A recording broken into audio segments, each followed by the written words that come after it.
Willkommen zu meinem nächsten Walk-and-Talk-Video. Heute hier in Zug. Ich hatte heute ein Geschäftsmeeting hier, da habe ich gedacht, verbinde wir es doch gerade. Zug ist das Crypto Valley, also ich werde heute über Krypto reden, über Zug als solches, euch ein paar schöne Orte hier in Zug zeigen und nehme euch das einfach mit auf meinen nächsten Walk. Zug auch bekannt als Crypto Valley hier in der Schweiz. Hier sind mehrere Firmen ansässig. Ich werde euch sicherlich noch zu den Firmen führen, aber ich möchte erstmal generell über Kryptowährungen reden und Blockchain-Technologie. Kryptowährungen, wie gesagt, sind digitale Währungen, die auf Kryptologie-Technologie basieren und darunter liegend ist eine Blockchain. Die Blockchain ist eine dezentrale Datenbank. Ups, springen wir mal hier runter. Blockchain ist eine dezentrale Datenbank und im Thema dezentral liegt eigentlich auch der Schlüssel und das Geheimnis. Krypto macht die Sache sicher. Dezentral sorgt dafür, dass keine zentralen Institutionen, Banken entsprechend die Währung regulieren, so viel Geld drucken, wie sie wollen oder Geld vom Markt ziehen oder beschlagnahmen oder Wechselkurse in irgendeiner Art und Weise mit anderen Währungen festlegen. Insofern wird es als Alternative des Geldes, als Geldanlage und teilweise, wer daran glaubt, als sichere Hafen sowie Gold gesehen. Also Bitcoin wird oft als digitales Gold bezeichnet. In Zug hier wurde früh die Bitcoin Swiss gegründet, 2013, wenn ich mich richtig erinnere. Und das passt natürlich sehr gut, denn Zug ist ein ganz beliebter Standort für Firmen in der Niederlassung. Einerseits aufgrund vom Steuersystem oder vielleicht sogar primär aufgrund der Steuern, die hier sehr nett, sehr fair sind. Aber andererseits natürlich ist es auch toll gelegen. Im Hintergrund seht ihr hier eine Entenfamilie. Da die kleinen Babys. Sind die nicht süß? Hier. Ebenfalls hinten dran hier ist die Rigi, der Hausberg auf der anderen Seite von Zug. Da oben ging schon immer die Queen gerne hin in ihren jungen Jahren. Und hinten dran ist dann auch der Luzerner See, also der Vierwaldstätter See, wo zurzeit auf dem Bürgenstock das Gipfeltreffen stattfindet, wo 90 Staatschefs sich gerade treffen, um über den Ukraine-Krieg zu reden und potenzielle Lösungen zu finden. Also das ist Luftlinie hier, ja, 50 Kilometer, 60 Kilometer. So, jetzt setze ich mich mal hin. Es hat heute 32 Grad, da ist im Anzug doch schon recht warm, 32 Grad Celsius. Hinter uns sehen wir den netten Teil von Zug, die Altstadt, durch die ich nachher noch euch führen würde. Der See selber verlockt natürlich zum Baden. In einer anderen Richtung gibt es eine Buddy, also eine Badeanstalt, in der ich früher sehr häufig war und die natürlich dann die entsprechende Erfrischung bietet. Doch jetzt genieße ich hier erstmal einen kurzen Moment im Schatten. Und es ist schön, wieder hier zu sein, denn bin damals in 2001 habe ich meinen Wohnsitz in London aufgelöst, hatte dann eine Stelle hier in Zug gefunden. Allerdings waren damals noch die Arbeitskontingente begrenzt für EU-Bürger. Das heißt, ich habe dann erst für 2002 ein Kontingent, um hier zu arbeiten, bekommen. Das war strikt reguliert damals. Und aus dem Grund bin ich dann im September aus London weg und bin dann 4 Monate durch Südamerika gereist, was dann auch meine Zukunft stark beeinflusst hat. Zug selber liegt mir auch recht am Herzen, hat eine große Bedeutung. Beide unserer Kinder sind hier auf die Welt gekommen. Ich habe hier mit tollen Arbeitskollegen gearbeitet. Wie gesagt, ein sehr innovativer Ort, ein sehr technologisch fortschrittlicher Ort. Und wirklich eine idyllisch nette, kleine Stadt, vor allen Dingen, wenn man es vergleicht mit anderen Städten weltweit. Schauen wir mal weiter. Hier sind wir jetzt an der Uferpromenade in Zug. Schöner Spazierweg. Da hinten liegen Menschen auf dem Rasen, genießen den Sommer, genießen die Ruhe. Insgesamt ein sehr ruhiger Ort, ganz anders wie das Hassel und Wassel in Zürich entsprechend. Daher wirklich ein Ort, an dem man genießen kann. Man sieht schon hier, die Sonne kommt von rechts. Da drüben ist Westen und hier hat man traumhafte Sonnenuntergänge. Wir kommen jetzt hier an die Altstadt, so der traditionelle Teil, schöne kleine Altstadt in Zug mit kleinen Restaurants. Hier hinter mir ein Restaurant, in dem man sehr guten Fisch isst, direkt am See. Und hier dann entsprechend die alten Gebäude. Ich schalte mal kurz die Kamera um. Das ist also die historische Altstadt hier am Fischmarkt.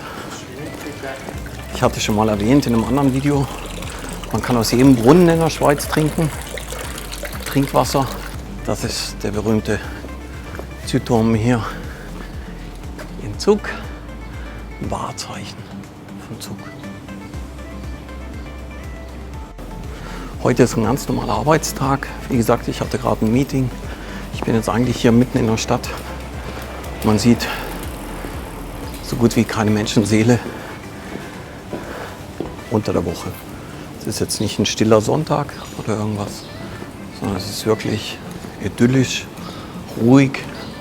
Man kann die Altstadt voll in sich aufsaugen mit seinen alten Gebäuden, mit den wunderschönen Gemälden und Stuckarbeiten. Schauen wir uns mal hier hoch.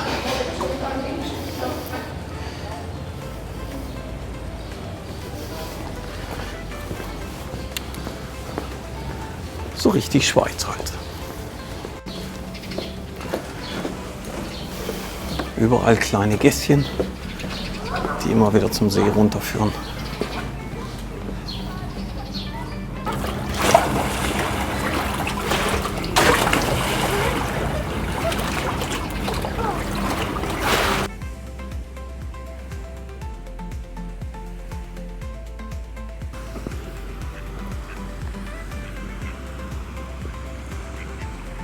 Also hier in Zug lässt sich gut leben, lässt sich gut so aushalten.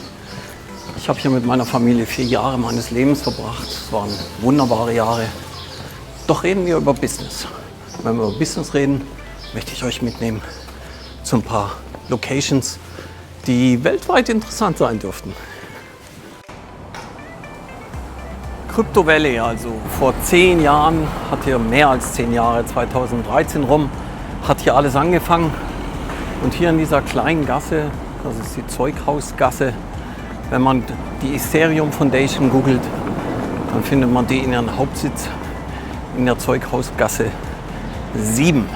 Ich nehme euch jetzt mal mit zur Zeughausgasse 7 und wie vielleicht viele andere Ethereum-Fans werdet ihr sicherlich enttäuscht sein, denn weder steht die Ethereum Foundation hier auf dem Schild, noch findet man sie auf der Klingel wieder. Da findet man dann höchstens Art of Beauty und normale Einwohner. Das heißt, wo die Ethereum Foundation wirklich sitzt, kann ich hier nicht nachvollziehen. Fakt ist aber, 2013 hat die Sache hier gestartet. Man sieht ja auch immer wieder nette Autos in der Stadt. 2013 hat die Sache hier gestartet mit anderen Pionieren, die aus Südafrika kamen, zum Beispiel Bitcoin Swiss gegründet haben. Und inzwischen, nicht unbedingt hier, sondern ein bisschen auf der anderen Seite von Zug, sind über 400 Kryptofirmen ansässig, die einen guten Arbeitgeber hier darstellen mit über 4000 Mitarbeitern. Der Grund, warum sich Kryptofirmen hier so gut etabliert haben, ist einerseits natürlich in der Schweiz sitzt das Geld. In Zug sitzen viele Venture Capitals. Hier gibt es zum Beispiel ein CVVC, also für Krypto Venture, entsprechend ein Investor. Aber ein anderer guter Grund ist, dass hier die Regierung sich darauf eingelassen hat, das schnell zu regulieren. Entsprechend mit der FINMA alles abgestimmt hat, dass Krypto dann auch wirklich funktioniert. Und wenn wir gerade von der Regierung sprechen, dann ist vielleicht auch interessant zu sehen, was hier, oder zumindest zu hören, was hier 2001 passiert ist. Denn wie gesagt, ich zog Anfang 2002 hierher. 2001 in diesem Gebäude hinter mir, das ist das Regierungsgebäude, ist ein unzufriedener Bürger reingestürmt und hat 11 Parlaments- oder Regierungsmitglieder erschossen, was sicherlich für viele Diskussionen geführt hat bezüglich Sicherheit und auch in 2002 noch ein gängiges Thema hier auf den Straßen von Zug war. Laufen wir weiter. Wir sind jetzt hier an der Shoppingmeile und wenn wir vom Shoppen reden in Zug, da fällt mir mal eine Geschichte ein. Eine der größten Firmen der Schweiz ist Glencore International, Rohstoff, Lieferant, Betreiber, Bergbauer, Händler, vor allen Dingen Händler. Und damit verbindet man mal einen Namen, nämlich Mark Rich. Mark Rich, ein Steuerflüchtling aus der USA, weltweit gesucht, hatte sich in Zug niedergelassen, hatte seine Mark-Risch-Firma gegründet, aus der später Glencore wurde. Er wurde dann als letzte Amtshandlung des damaligen Präsidenten freigesprochen und lebte aber eigentlich generell hier in Wengen um die Ecke Richtung Kanton Luzern am Vierwaldstätter See, ging aber gern auch mal durch Zug.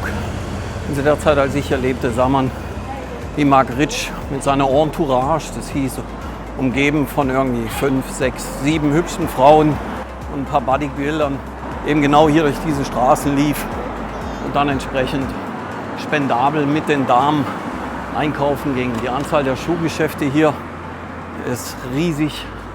Die Anzahl von teuren Uhrenboutiquen und edlen Einkaufsgegenständen, möchte ich sagen, ist natürlich auch vorhanden. Interessant, und wer das Geld hat, ist sicherlich auch gut beraten, hier in Immobilien zu investieren.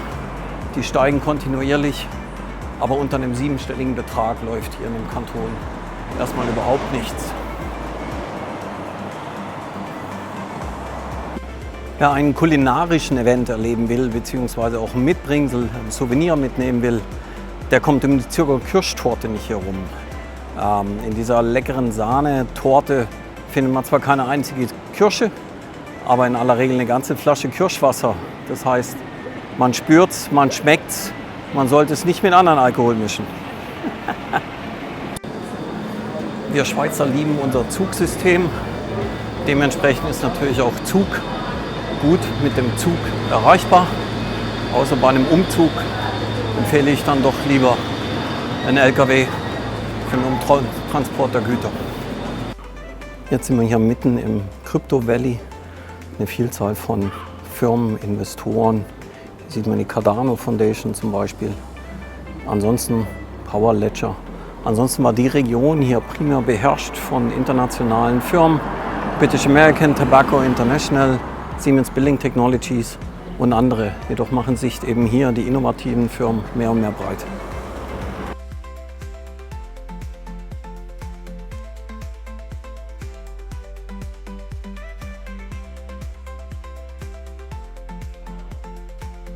Wenn ihr mehr über Krypto erfahren wollt, wie kauft man ein, was ist Hoddeln, wie kann man traden, wie kann man staken, wo am besten Bitcoin kaufen, wie Bitcoin verkaufen. Wenn ihr Fragen habt in Krypto, bitte hier in den Kommentaren unten, und zusätzlich, wenn euch das hier Wert bringt, dann hinterlasst ein Like, schreibt gerne zu meinem Channel, unterschreibt, abonniert und ich verspreche euch, ich bringe euch noch an viele Orte auf der Welt und werde euch jeweils an jedem Ort etwas erzählen und hoffe, dass eine kleine Weltreise, aber auch eine Business-Weltreise für euch weiterhin spannend und interessant sein wird. So, zurzeit dreht sich zwar nicht die Welt, aber ganz Europa um Fußball. Es ist die Fußball-EM. Heute spielt Deutschland und heute Abend spielt auch Schweiz gegen Schottland.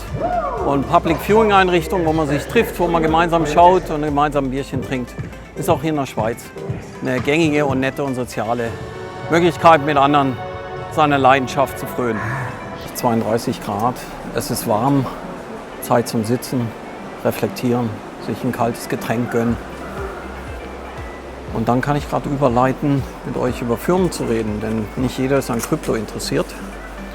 Aber es gibt natürlich eine Vielzahl von internationalen Firmen, die sich hier angesiedelt haben.